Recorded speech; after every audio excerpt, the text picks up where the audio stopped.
Hello दोस्तों, नमस्कार दोस्तों। आज हम बात करने वाले हैं पियाजे के संज्ञानात्मक सिद्धांत के बारे में। दोस्तों, इससे पहले थोड़ा सा देख लेते हैं कि जो हमारे जो पियाजे थे, जीन पियाजे, जिनका पूरा नाम था, वो स्विस के थे। ठीक है। वो मनोवैज्ञानिक और दार्शनिक दोनों थे और इनका जन्म हुआ था 1896 में और 1960 में इनकी डेथ हो गई थी। इन्होंने बच्चों में सोच के विकास के विस्तार के बारे में गहन अध्ययन किया था। इनके खुद के 3 बच्चे हुए थे और खुद के 6 बच्चे थे। 6 बच्चों में से 3 बच्चों पर इन्होंने खुद शोध किया था इस संज्ञानात्मक विकास सिद्धांत को लाने के लिए। ठीक है दोस्तों, आगे देख लेते हैं। पियाजे के अनुसार मानव शिशु शुरुआत में संज्ञान जीव नहीं होते, क्योंकि जब बच्चा जन्म लेता है, ठीक है। जीन पियाजे ने इसकी 4 अवस्था बताई थी। आगे बढ़ने से पहले मैं आपको बता देता हूँ, जीन पियाजे ने 4 अवस्था बताई थी बच्चे के विकास के बारे में। तो पहली अवस्था थी संवेदी कामक अवस्था या संवेदी क्रियात्मक अवस्था, जो 0 से लेकर 2 वर्ष तक की होती थी। ठीक है।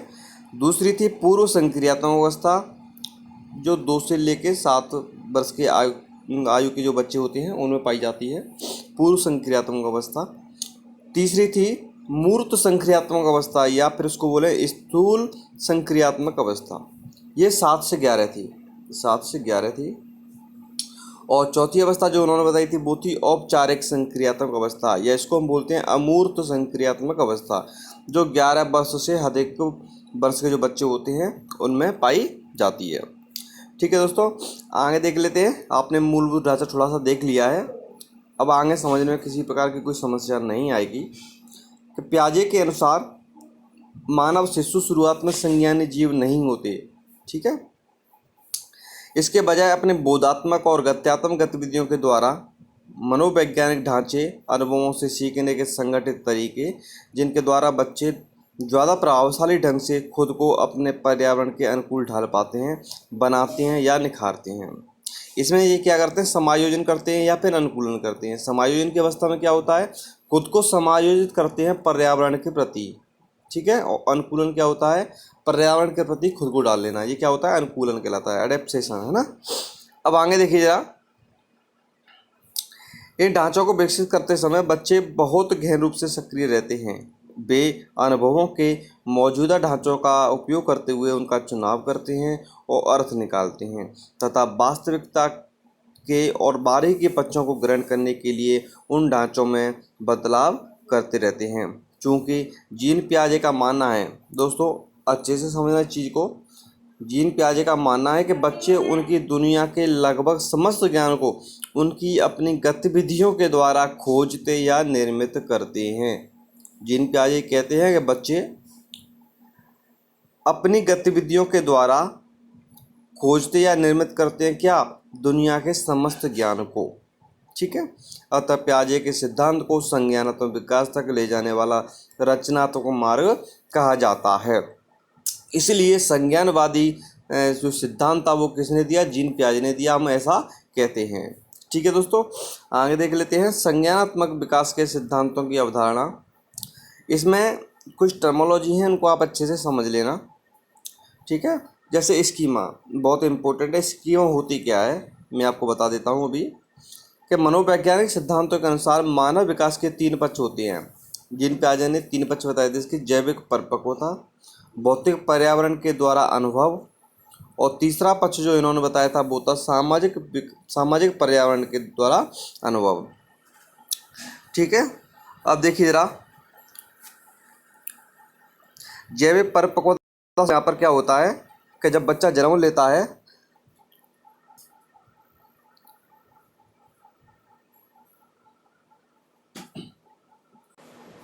हाँ दोस्तों, हम बात कर रहे थे जैविक परिपक्वता के बारे में। तो देखो, जैविक परिक इस स्कीमा के अंतर्गत 3 चीज़ें बताई थी। ठीक है। जीन पियाजे ने जैविक परिपक्वता, भौतिक पर्यावरण और सामाजिक पर्यावरण। ठीक है। जैविक परिपक्वता से मतलब होता है बच्चे के आनुवंशिक गुणों से संबंधित होता है ये। ठीक है। जो माता पिता से बच्चे में आते हैं वो जैविक परिपक्वता से संबंधित होता है। भौतिक पर्यावरण से मतलब होता है कि आसपास का माहौल देखकर, ठीक है, आसपास का माहौल देखकर वो किस तरह से ढल पा रहा है, वो भौतिक पर्यावरण के अंतर्गत आता है। और सामाजिक पर्यावरण से संबंधित होता है। परिवार में रहकर वो क्या सीखता है, ठीक है, किस तरह से क्या परिवर्तन आते हैं, एकल परिवार में क्या परिवर्तन आते हैं, सामूहिक परिवार में क्या परिवर्तन आते हैं, ये सारा कुछ आता है सामाजिक पर्यावरण के अंतर्गत। इन तीनों पक्षों में समन्वय करने वाली स्वचालित विकास प्रक्रिया को हम क्या कहते हैं, संतुलनीकरण कहते हैं, या फिर हम उसको क्या कहते हैं, स्कीमा कहते हैं। दोस्तों यही स्कीमा होता है, ठीक है, बहुत ज़्यादा इंपॉर्टेंट है स्कीमा। स्कीमा टर्मिनोलॉजी को आप अच्छे से समझ लें, ठीक है। अनुकूलन, अब बात करेंगे अपन अनुकूलन की। तो देखिए दोस्तों, अनुकूलन में दो चीज़ें आती हैं, आपको दिख रहा होगा। एक आता है सात्वीकरण और एक आता है स्मंजन या संधानीकरण। तो मैं आपको बता दूं, सात्वीकरण क्या होता है कि जब परिस्थितियों को हम अपने अनुकूल बना लेते हैं, ठीक है, परिस्थितियों को अपने अनुकूल बना लेते हैं, तो वो तुम्हारा सात्वीकरण कहलाता है। और स्मंदन या संधानीकरण क्या कहलाता है, हम परिस्थितियों के अनुकूल बन जाते हैं, ठीक है, हम परिस्थितियों के अनुकूल बन जाते हैं, तो वो क्या कहलाता है, स्मंदन संधानीकरण कहलाता है। अब एक बार सोचिए, हम परिस्थिति के अनुकूल कब बनेंगे, जब हम जो सोच रहे होंगे वो गलत सोच रहे होंगे और परिस्थिति एकदम सही होगी या डिफरेंट होगी, तो हम क्या करेंगे, अपने आप में सुधार करने की कोशिश करेंगे। तो आप अच्छे से समझ सकते हैं, संधानीकरण का मतलब यही होता है, ठीक है। और सात्वीकरण क्या होता है, सात्वीकरण का मतलब ये होता है, हम परिस्थिति को अपने अनुकूल बना लेते हैं, क्योंकि हम अपनी जगह सही होते हैं, परिस्थिति गलत होती है तो हम उसको अपने जैसा बना लेते हैं, ठीक है, अपने जैसा अनुकूल बना लेते हैं, तो तुम्हारा क्या कहलाएगा, सात्वीकरण कहलाता है। और दोस्तों, जीन प्याजे की जो 4 अवस्थाएं थी उनके बारे में आपको पूर्व में अवगत करा चुका हूँ, एक बार फिर से बता देता हूँ। पहली अवस्था जो होती है संवेदीगामक अवस्था होती है, दूसरी जो होती है पूर्व संक्रियात्मक अवस्था होती है, तीसरी होती है स्थूल या मूर्त संक्रियात्मक अवस्था होती है, और चौथी जो होती है औपचारिक संक्रियात्मक अवस्था होती है। दोस्तों यही मैं आपको थोड़ा सा विस्तार से बता देता हूँ। जो हमारी संवेदीगामक अवस्था होती है, या बोले हम संवेदी क्रियात्मक अवस्था होती है, ये 0 से लेकर 2 वर्ष के बच्चों को होती है ना। और इसमें क्या होता है, जो बच्चा जब जन्म लेता है, ठीक है, तो उसका जो ध्यान है, उसका जो केंद्रण है वो कहाँ पर होता है, संवेदीगामक अंगों तक ही होता है। और संवेदीगामक अंग कौन कौन से कहलाते हैं, जैसे आँख हैं, ठीक है, कान हैं, हाथ हैं, पैर हैं। इस एज में 0 से 2 वाली एज में बच्चा क्या करता है, इन्हीं को सब कुछ मानता है, ठीक है। तो इन्हीं को सब कुछ मानता है, तो ये किसके अंतर्गत है, संवेदी क्रियात्मक अवस्था। इसको क्या दे दिया, नाम दे दिया पूर्व संक्रियात्मक अवस्था। अब देखिए, पूर्व संक्रियात्मक अवस्था में क्या होता है, 2 से 7 वाले एज के जो बच्चे होते हैं वो आते हैं इसमें, ठीक है। और मूर्त संक्रियात्मक अवस्था, मूर्त संक्रियात्मक अवस्था में 7 से 11 आते हैं। मूर्त का मतलब इसमें क्या होता है, देखो 2 से 7 वाली जो अवस्था होती है, पूर्व संक्रियात्मक अवस्था जो होती है, इसमें बच्चा जो चीज़ें हैं, चीज़ों को क्या मानता है, सजीव मान के व्यवहार करता है। जैसे पंखा चल रहा है तो बच्चा क्या करता है, बच्चा उस पंखे को सजीव मानता है, ठीक है। वो सोचता है कि हाँ इसमें सांस है, हम हमारी तरह ये रह रहा है। वो ये नहीं सोचता ये क्या है, एक मूर्त चीज़ है, ठीक है, निर्जीव है। वो ये चीज़ें कब समझ पाता है, ये समझ पाता है स्थूल संक्रियात्मक अवस्था में, जो 7 से 11 वाली एज वाली अवस्था जो होती है। और औपचारिक संक्रियात्मक अवस्था, औपचारिक संक्रियात्मक अवस्था को क्या बोलते हैं, अमूर्त संक्रियात्मक अवस्था भी कहते हैं। इसमें क्या होता है, बच्चा अपने अमूर्तता की ओर बढ़ता है, उसके विचारों में मौलिकता आती है, ठीक है। तो ये सारा किसके अंतर्गत आता है, औपचारिक संक्रियात्मक अवस्था के अंतर्गत आता है। अब थोड़ा सा इसको विस्तार से देखेंगे। संवेदी क्रियात्मक अवस्था, या इसको बोले संवेदीगामक अवस्था, जो जन्म से 2 वर्ष तक होती है, इसको देख लेते हैं कि जीवन के पहले 2 वर्षों तक क्रियात्मक अवस्था रहती है। इसका नाम प्याजे के इस धारणा का द्योतक है कि शिशु और चलना शुरू वाले बच्चे अपने आँखों, कानों, हाथों और अन्य संवेदी क्रियात्मक उपकरणों को खोजते हैं। एक सेकेंड, ये थोड़ा, वे अभी अपने दिमाग में बहुत सी मानसिक क्रियाएं नहीं कर पाते हैं, क्योंकि वो कहाँ पर सीमित होते हैं, वो अपने आँख, कानों, हाथों तक ही सीमित होते हैं। फिर भी संवेदी क्रियात्मक अवस्था में इतना अधिक विकास होता है कि उसे पियाजे ने 6 उप अवस्थाओं में बांट दिया है। पियाजे ने संवेदीगामक जो अवस्था है उसको 6 उप अवस्थाओं में बांटा था। पियाजे ने अपने स्वयं के 3 बच्चों का बहुत ही सावधानीपूर्वक निरीक्षण किया तथा अपने अध्ययन का आधार बनाया। पियाजे के अनुसार जन्म के समय शिशु अपने संसार के बारे में इतना कम जानते हैं कि वे सार्थक रूप से उसकी जांच पड़ताल नहीं कर पाते। वृत्ताकार प्रतिक्रिया बहुत इंपॉर्टेंट है। इसका मतलब क्या होता है, देखिए जरा, कि उन्हें अपनी पहेलियों योजनाओं का अनुकूलन करने का साधन प्रदान करती है। इसमें शिशु स्वयं की अंग संचालन क्रिया से अनायास होने वाले नए अनुभव शामिल होता है। यह प्रतिक्रिया वृत्ताकार इसलिए है क्योंकि शिशु किसी गतिविधि को बार बार दोहराने की कोशिश करता है। इसलिए कोई संवेदी क्रियात्मक अवस्था जो पहले संयोग से हुई हो, बाद में मजबूत होकर एक नई योजना में बदल जाती है। उदाहरण के लिए, किसी 2 माह की बच्ची की कल्पना करें जिसके होठों से कभी दूध पीने से अनायास चप की आवाज़ निकल जाती है। बच्चे को वह आवाज़ अजीब लगती है, इसलिए वो उसे दोहराने की कोशिश करती है। वो जानने की कोशिश करती है कि ये है क्या। जब तक कि वह होठों से वह आवाज़ निकालने में निपुण नहीं हो जाती है, तब तक क्या करती रहती है, चप चप चप चप करती रहती है। और उसको ही वो क्या समझने लग जाती है, उसको ही सारा संसार समझने लग जाती है।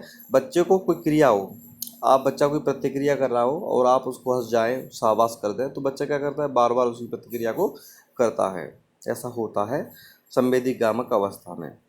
पहले 2 वर्षों में वृत्ताकार प्रतिक्रिया कई तरीके से बदलती है। प्रारंभ में यह शिशु के स्वयं के शरीर पर केंद्रित होती है। पियाजे के लिए नवजात शिशु की स्वतः होने वाली क्रियाएं ही संवेदी क्रियात्मक अवस्थाएं कहलाती हैं। दूसरा देखिए, पूर्व संक्रियात्मक अवस्था, जैसा कि आपको बता चुके हैं, 2 से 7 वर्ष वाली जो अवस्था होती है वो क्या होती है, पूर्व संक्रियात्मक अवस्था होती है। और इस अवस्था में अनुकूलन और व्यवस्थापन दो वर्ण निकल के आते हैं। उनका मतलब क्या होता है, अनुकूलन में क्या होता है, बच्चा ढल जाता है, अनुकूल बना लेता है खुद को, ठीक है, किसके, जो भी समस्या आ रही है उसके प्रति, कैसे उसको डील करना है, कैसे उस समस्या से बाहर निकलना है, तो क्या करता है, उस चीज़ का अनुकूल बना लेता है। जैसे बच्चा विद्यालय जाता है, पूर्व संक्रियात्मक अवस्था में ही जाता है, ठीक है। विद्यालय जाता है तो स्टार्टिंग में क्या होता है, उसका नहीं जाता है या रोता है, कुछ भी करता है, उसके बाद में धीरे धीरे क्या होता है, वो माहौल में डल जाता है, यानी अनुकूल बन जाता है। देख लेते हैं इसमें क्या कह रहा है कि बच्चों के संवेदी क्रियात्मक अवस्था से पूर्व संक्रियात्मक अवस्था में, अर्थात 2 वर्ष की आयु पार करके 7 वर्ष की आयु तक होने वाले विकास के दौर में जाने पर उसकी मानसिक प्रतीक निर्माण प्रक्रिया में असाधारण परिवर्तन होता है, जो स्पष्ट दिखाई देता है। यद्यपि शिशुओं में पियाजे के सिद्धांतानुसार संवेदी क्रियात्मक योजना से प्रतीकात्मक योजना में हुआ परिवर्तन और आगे चलकर प्रतीकात्मक योजना में बचपन से वयस्क आयु तक होने वाले परिवर्तन 2 प्रक्रियाओं के कारण होते हैं, अनुकूलन तथा व्यवस्थापन। देखो, अब अनुकूलन क्या होता है कि परिवेश के साथ सीधे पारस्परिक क्रिया प्रतिक्रिया के द्वारा योजनाएं बनाने को हम क्या कहते हैं, अनुकूलन कहते हैं। इसमें 2 परस्पर पूरक गतिविधियां शामिल रहती हैं, समावेशीकरण तथा समायोजन। समावेशीकरण के लिए अपनी बनी हुई योजनाओं का उपयोग करते हैं। अब इसको देख लेते हैं थोड़ा सा दोस्तों।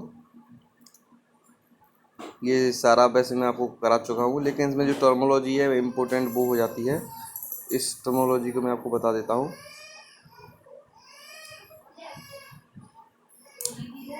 एक बात ध्यान रखना दोस्तों, इसमें अगर आपको पूछ लिया जाता है कि विकास की सबसे जटिल दौर कौन सा होता है, तो संवेदी गामक जो अवस्था होती है, संवेदी गामक अवस्था होती है, संवेदी क्रियात्मक अवस्था जो होती है। पियाजे के लिए विकास की सबसे जटिल अवस्था बताइए पियाजे जी ने कि संवेदी क्रियात्मक अवस्था विकास की सबसे जटिल दौर है।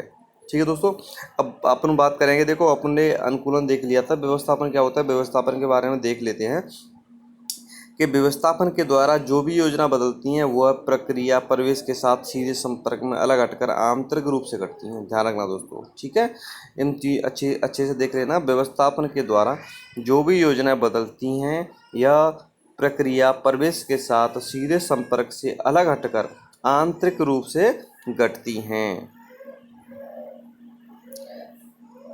ये सारा कुछ भी नहीं है जो मैं आपको मुख्य मूल रूप से बता चुका हूँ, बस वही है।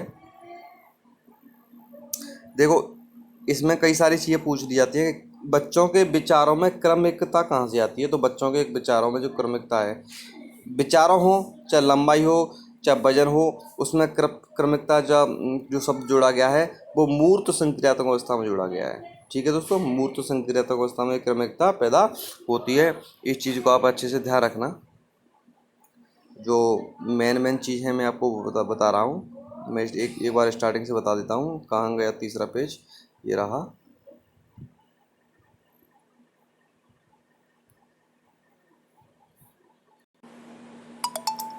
है ना दोस्तों। अब देखो, जो बात आती है भाषा और विचार। भाषा और विचार में जो परिवर्तन होते हैं तीव्र गति से, वो कौन सी अवस्था में होते हैं? तो वो आपके पूर्व संक्रियात्मक अवस्था में होते हैं। ठीक है दोस्तों, इन चीज़ों को रख लेना। सीधे सीधे क्वेश्चन पूछे जाते हैं यहाँ से।